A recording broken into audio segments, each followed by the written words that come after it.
Assalamualaikum warahmatullahi wabarakatuh. Waalaikumsalam warahmatullahi wabarakatuh. Alhamdulillah, salatan wassalaman ala rasulillah, amma ba'du. Maka yang saya banggakan Profesor Dr. Manahem Ali dan seluruh sahabat pembicara yang hadir serta para hadirin di tempat yang mulia ini, Mu'alaf Center At-Tauhid, yang saya muliakan. Saya akan berbicara tentang nasab Alawi yang saya telah simpulkan sebagai nasab yang mardudun batilun ghairu sahihin munqati'un. Nasab yang batal, nasab yang tidak sahih, nasab yang munqati'. Berlandaskan apa? Saya menyatakan bahwa nasab Alawi adalah nasab yang batil, nasab yang mardud, nasab yang tidak sahih, nasab yang munqati'. Paling tidak tadi saya telah coret-coret ada 15 poin yang akan saya sampaikan terkait dengan batalnya nasab Alawi pada kesempatan yang berbahagia ini. Pertama, nasab Alawi terputus karena Ubaidillah tidak terbukti sebagai anak Ahmad berdasar kitab-kitab yang sezaman. Tidak ada kitab-kitab yang sezaman yang menyatakan bahwa Ubaidillah ini adalah sebagai anak daripada Ahmad bin Isa. Ahmad bin Isa wafat pada 345 Hijriah. Kitab-kitab nasab yang banyak ditulis ketika itu, abad ke-4, ke-5, ke-6, ke-7, ke-8, dan ke-9, tidak mencatat nama Ubaidillah merupakan anak daripada Ahmad. Ahmad bin Isa tidak terbukti hijrah ke Yaman berdasarkan kitab-kitab abad ke-5 sampai abad ke-9. Di dalam kitab-kitab nasab yang telah ada mulai abad ke-5, juga kitab-kitab tarikh, kitab-kitab sejarah yang ada dari mulai abad ke-5 sampai abad ke-9 tidaklah menceritakan, tidaklah mereportase adanya hijrahnya Ubaidillah atau ayahnya Ahmad bin Isa ke Yaman. Bagaimana orang yang tidak hijrah ke Yaman kemudian bisa mempunyai keturunan di Yaman? Yang ketiga, nasab Alawi terputus karena Ubaidillah tidak terbukti sebagai anak Ahmad berdasar kitab-kitab sejaman. Oh, ini udah salah ketik ini. Makam Ahmad bin Isa yang ada di Hadramaut baru ditemukan di abad ke-9. Jadi makam Ahmad bin Isa yang hari ini sangat populer berada di Hadramaut Yaman, itu di dalam kitab tarikh saya temukan bahwa makam itu ditemukan pada abad ke-9 Hijriah. Artinya ketika wafat 345 Hijriah sampai abad ke-9 Hijriah itu telah berjalan 550 tahun, makam itu dulunya tidak pernah dikenal orang. Ketika nasab Alawi dikonstruksikan pada abad ke-9, bersamaan dengan itu pula lah makam-makam yang berkait dengan nasab itu kemudian perlu untuk dibangun untuk menjadi kekuatan klaim bahwa klaimnya nasab itu ada nama-nama tertentu sampai tersambungnya nasab mereka dengan Ahmad bin Isa. Maka kekosongan nama-nama yang juga di dalamnya ada kekosongan makam-makam ini perlulah dibangun makam-makamnya itu sebagai bukti saksi buat masa-masa yang akan datang. Maka makam-makam palsu yang hari ini dibangun oleh seseorang yang diurut sebagai leluhur-leluhurnya adalah merupakan kejadian ulang daripada kejadian-kejadian masa lalu dari leluhur dia yang juga sama melakukan hal yang serupa, yaitu membangun makam baru yang sebelumnya tidak ada untuk diyakini oleh orang lain bahwa itu adalah makam leluhurnya. Bagaimana pengurutan nasabnya ini sampai Ahmad bin Isa ada dibuktikan dengan makam yang kemudian dibangun, diberikan tanggal, diberikan titi mangsa sesuai dengan titi mangsa orang-orang yang diklaim ada pada abad itu, padahal orang-orang itu pun tidak ada, sebagaimana makam itu pun dulunya tidak ada. Kemudian batu nisan Muhammad Shahib Mirbat yang ada di Mirbat telah terbukti dibuat pada abad ke-9 atau 10 Hijriah. Sebagaimana kita ketahui dari pemaparan tulisan saya bahwa dari nama-nama Ba'alawi ke atas bukan hanya Ubaidillah yang tidak ada, tapi Muhammad, Ubaidillah punya anak namanya Alwi, Alwi punya anak namanya Muhammad, Muhammad punya anak namanya Alwi, Alwi punya anak namanya Ali, Ali punya anak namanya Muhammad. Shahib Mirbat ini semuanya adalah orang yang tidak terreportase oleh sejarah apapun, baik di dalam kitab nasab maupun dalam kitab sejarah. Bagaimana orang yang tidak dicatat dalam kitab nasab kemudian pada abad 9 dibangun namanya, dicantumkan dalam kitab nasab yang hanya ditulis oleh keluarga mereka, dan kemudian dibangun kesejarahannya pada kitab-kitab sejarah yang juga ditulis oleh mereka. Ada kitab-kitab yang hari ini cetakannya ada, ditulis oleh orang lain, tapi apabila diteliti, lihat pentahkiknya, itu pentahkiknya adalah kalangan mereka. Dan saya meyakini setiap kitab sejarah yang ditahkik oleh kalangan Ba'alawi, maka pentahkikannya itu tidak jujur, dan di dalamnya pasti ada interpolasi nama-nama sesuai dengan nama-nama leluhur yang mereka catat. Kenapa? Karena nama leluhur mereka tidak tercatat dalam kitab sejarah, maka mereka merasa perlu untuk mencari manuskrip-manuskrip kuno, kemudian manuskrip kuno ini ditahkik olehnya, kemudian disisipi nama-nama dari keluarga mereka, dan ini dapat dipertanggungjawabkan. Karena saya telah meneliti beberapa pentahkikan dari kalangan mereka tentang kitab-kitab tarikh Hadramaut, tarikh San'a dan yang mengitarinya. Di dalamnya ada interpolasi, yaitu penyisipan tokoh yang tidak ada dalam manuskrip aslinya, kemudian disisipkan seakan tokoh-tokoh ini adalah merupakan tokoh yang historis. Nah, kemudian Muhammad bin Ali diberi gelar Shahib Mirbat pada abad 9, tidak terbukti sebagai bergelar Shahib Mirbat. Menurut Ibnul Athir abad ke-7, yang bergelar Shahib Mirbat adalah Muhammad Al-Manjawi, raja di Mirbat. Ada seorang raja yang dicatat oleh Ibnul Athir, sejarawan masa itu, yang bernama Muhammad Al-Manjawi. Muhammad Al-Manjawi ini diberi gelar oleh Ibnu Khaldun, oleh Ibnul Athir sebagai Shahib Mirbat. Itu pada abad ke-7. Kemudian Ali As-Sakran pada abad ke-9 menulis sejarah leluhurnya, kalangan Ba'alawi ini, menyematkan nama untuk salah satu nama yang dibarukan itu, yaitu Muhammad bin Ali, disebagaikan atau dialiaskan sebagai Muhammad Shahib Mirbat. Nah, tadinya tidak ada gelar Muhammad Shahib Mirbat untuk leluhur mereka, tetapi karena ada pencatatan dari mereka bahwa Muhammad bin Ali ini pernah ke Mirbat, maka diberi gelarlah leluhurnya ini yang bernama Muhammad bin Ali dengan Muhammad Shahib Mirbat. Saya telah membaca kitab-kitab yang berkaitan dengan sejarah Mirbat dan sejarah Dhifar, serta ulama-ulama yang hidup pada sejaman dengan Muhammad bin Ali dalam tanda kutip Shahib Mirbat ini, sama sekali tidak ada yang mencatat di samping kanan dan kirinya seorang ulama bernama Muhammad bin Ali yang digelari kemudian pada abad 9 dengan Shahib Mirbat dari kalangan Ba'alawi. Orang ini bukan hanya tidak bergelar Shahib Mirbat, tetapi juga kehistorisannya sangat dipertanyakan. Bahkan saya berani mengatakan itu adalah fiktif. Orang ini fiktif, tidak ada di Dhifar, tidak ada di Hadramaut, bahkan mungkin tidak ada di dunia acam. Seorang yang bernama Muhammad bin Ali ini. Lalu bagaimana mereka punya leluhur? Ya jelas mereka punya leluhur. Lalu leluhurnya siapa? Ya saya tidak tahu. Apakah namanya Muhammad bin Ali? Ya bisa jadi, tapi yang jelas bukan Muhammad bin Ali yang hari ini kita kenal kesejarahannya sedemikian itu. Lalu bagaimana kok bisa begitu banyak kitab-kitab yang mencatat kesejarahannya hari ini? Bisa ratusan kitab tentang Shahib Mirbat. Bahkan orang Mirbat sendiri hari ini, sejarawan Mirbat, lihat apabila mereka menceritakan tentang Shahib Mirbat, mereka belum sadar kalau mereka mencatat nama seorang yang tidak ada pada zamannya. Hebatnya ini Muhammad Shahib Mirbat. Dan saya kalau dipertemukan dengan sejarawan Mirbat, sejarawan Dhifar, saya yakin orang Dhifar dan orang Mirbat sejarawannya itu akan langsung sadar kalau sudah bertemu dengan saya.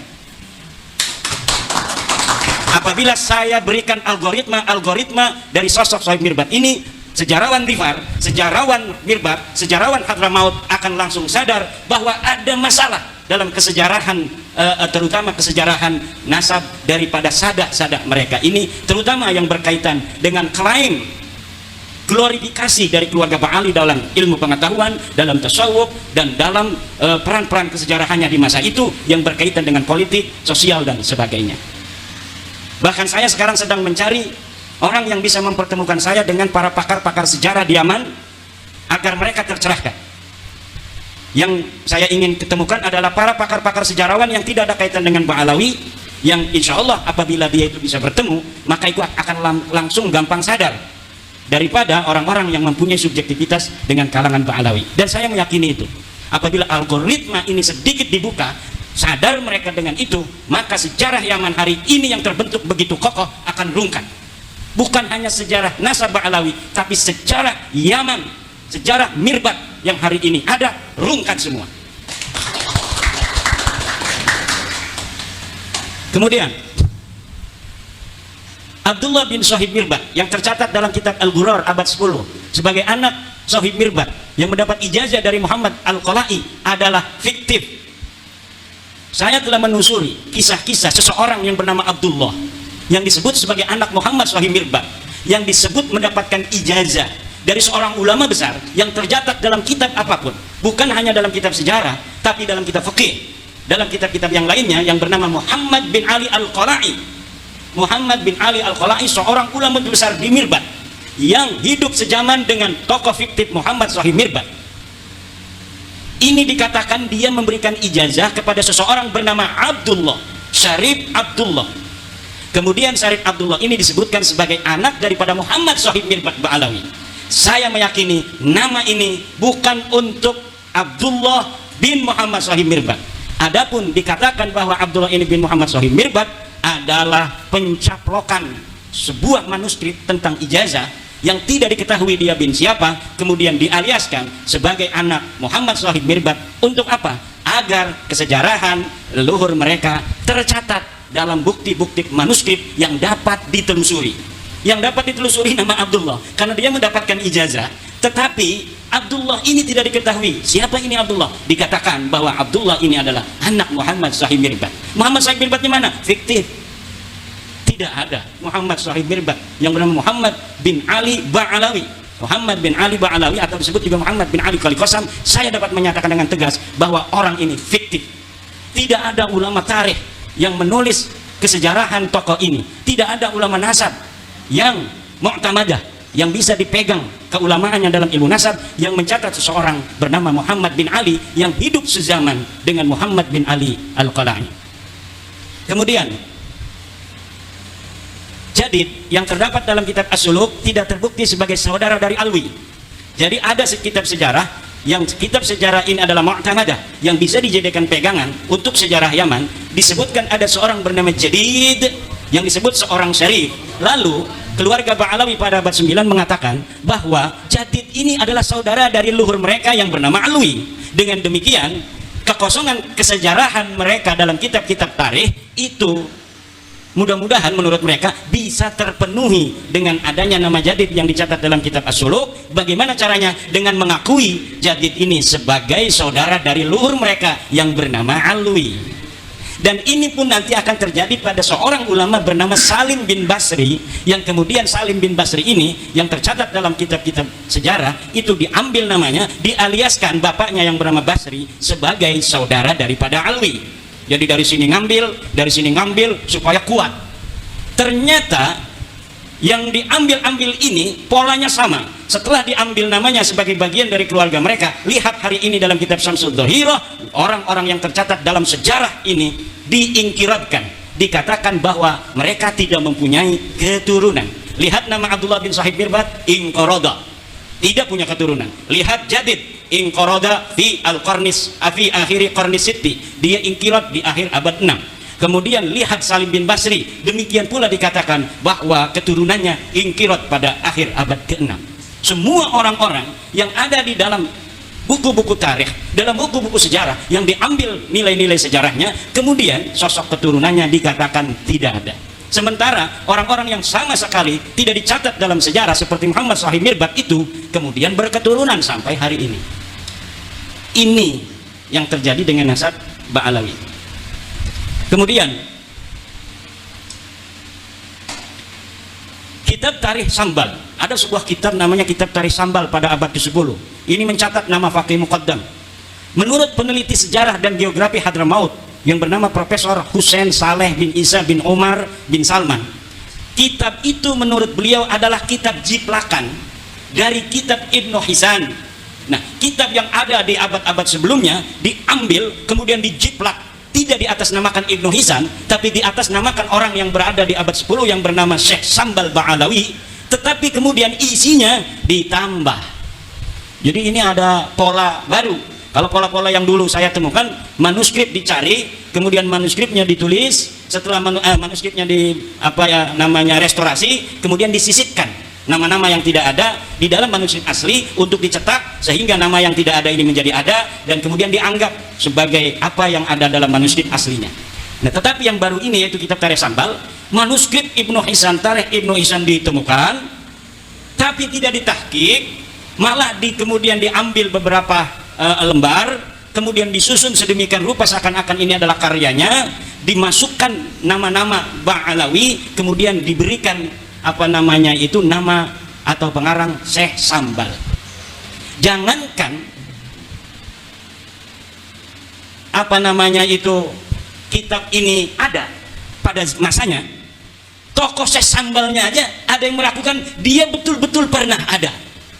Jadi yang disebut Syekh Sambal dari keturunan Ahmad bin Isa ini, para tokoh sejarawan di Yaman itu ada yang tidak percaya kalau Syekh Sambal ini pernah ada pada abad 10. Lalu dari mana pentahqiq Abdullah Muhammad Al-Habsyi bisa menyatakan itu? Wallahu a'lam bishawab. Yang bertanggung jawab adalah Abdullah Muhammad Al-Habsyi. Dia menyatakan dia menemukan manuskrip atas nama Syekh Sambal. Kemudian dia mencetaknya.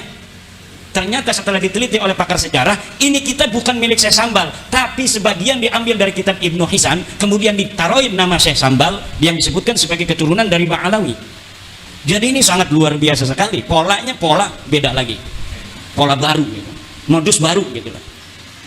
Kemudian kitab Al-Baha fi Tarikh Hadramaut karya Abdurrahman bin Ali bin Hisan abad ke-9. Nah ini yang dijiplak ini kitab ini. Kitab yang tadi saya sebutkan Tarikh Syekh Sambal itu adalah jiplakan dari Ibnu Hisan. Ibnu Hisan ini menulis sebuah kitab namanya Al-Baha fi Tarikh Hadramaut. Pengarangnya namanya Abdurrahman bin Ali bin Hisan, wafat 818 Hijriah. Kitab ini pun ditahqiq oleh orang yang sama, yaitu Abdullah Muhammad Al-Habsyi, dan di dalamnya disisipkan nama-nama Ba'alawi. Kalau tidak percaya silahkan, siapa yang mau mencari manuskrip aslinya daripada Al-Baha fi Tarikh Hadramaut itu, yang di dalamnya, di dalam versi cetak hari ini kita dapatkan nama-nama Ba'alawi. Saya berani bertaruh bahwa di dalam manuskrip aslinya tidak ada nama-nama Ba'alawi yang tercatat. Jadi tidak perlu sibuk-sibuk saya untuk mencari manuskrip, karena saya telah meyakininya. Bagaimana meyakininya? Mau itu hanya husnudon berarti atau suudon? Karena polanya sudah ketahuan. Kalau 1, 3, 5, selanjutnya itu adalah 7 dan 9. Kalau kita katakan 1, 3, 5, selanjutnya itu adalah 7, 9, dan 11. Kalau kita katakan 2, 4, 6, maka selanjutnya adalah 8, 10, 12. Tidak perlu kita menghitung-hitung dengan kalkulator. Kita akan tahu bahwa setelah 1, 3, 5 adalah 7 dan 9. Kita punya ilmu, punya otak yang diberikan Allah, ngapain kita susah-susah? Kalau pola algoritma itu sudah kita tebak.